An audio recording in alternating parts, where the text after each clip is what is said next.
Salut, c'est Jean-François de Agir et Vivre Enfin ici pour te parler d'un thème très intéressant qui est faut-il prendre l'autoroute? Et oui, l'autoroute, parce que quand tu voyages parfois, tu prends instinctivement l'autoroute et on se demande finalement pourquoi.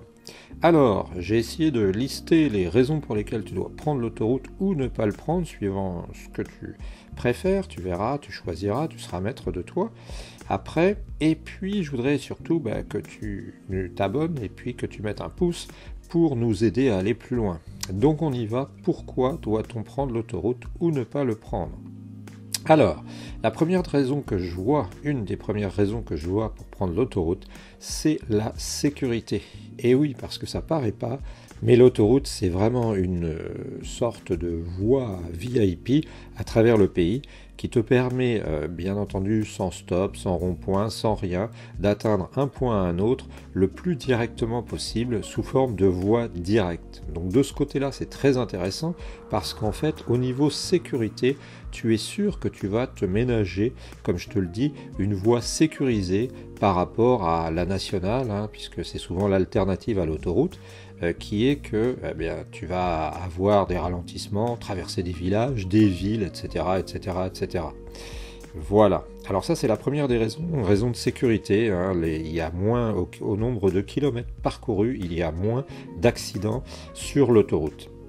La deuxième raison que je vois qui est évidente, c'est une question de temps, bien entendu. C'est la raison pour laquelle beaucoup de monde le prend, c'est-à-dire que sur l'autoroute, tu as rarement des embouteillages.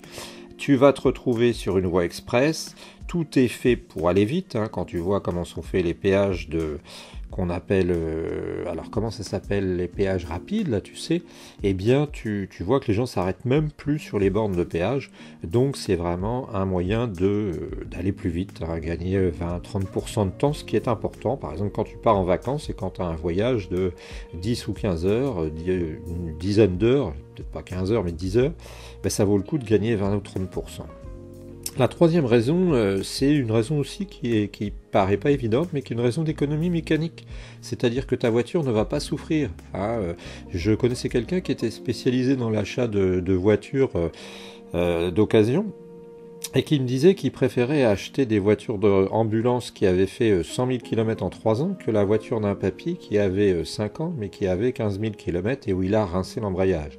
Et ben oui, quand ta voiture tourne sur l'autoroute, en général, sauf si t'es un fou, elle est en quatrième, cinquième, voire sixième, et puis elle est à 110, 120, 130, 140, et donc tu vois que le moteur ne souffre absolument pas, ça freine pas, et donc que ce soit pour les amortisseurs, que ce soit pour le moteur, tu vas avoir une économie mécanique.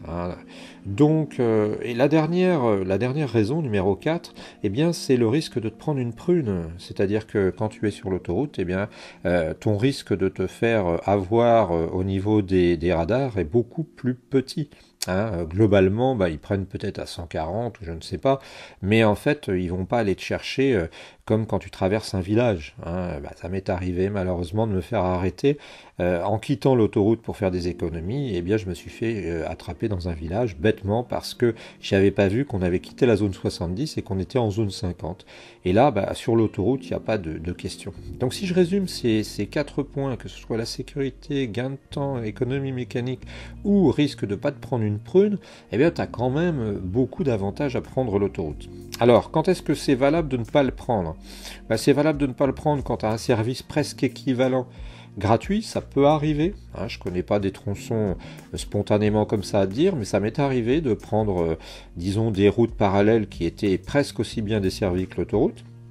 Et puis, les fois où tu peux ne pas le prendre, c'est quand tu le prends vraiment très très très très souvent, ou que tu es un expert au niveau de la route, et que tu finis par connaître tellement bien l'endroit. Je sais que je connais quelqu'un, moi par exemple, qui revient de Paris, qui fait Paris et Bayeux toutes les semaines chez moi. Eh bien, cette personne ne prend pas l'autoroute parce qu'elle connaît au mètre près les endroits. Alors c'est à toi de voir et d'arbitrer. Mais disons que l'autoroute, c'est quand même une solution, on va dire, très très intéressante, même s'il faut le reconnaître, au niveau on va dire, des manipulations qui ont été faites avec, à une époque, les trafics de Chirac, et tu sais, les reventes d'autoroutes, c'est pas non plus un modèle social en soi. Voilà, j'ai fait le point avec toi sur faut-il prendre l'autoroute. J'espère que cette petite cassette t'a intéressé et que tu pourras, toi, à ton tour, ensuite, réagir et nous donner ton avis ou nous donner la manière dont tu vois les choses. Salut et bonne journée dans tes projets.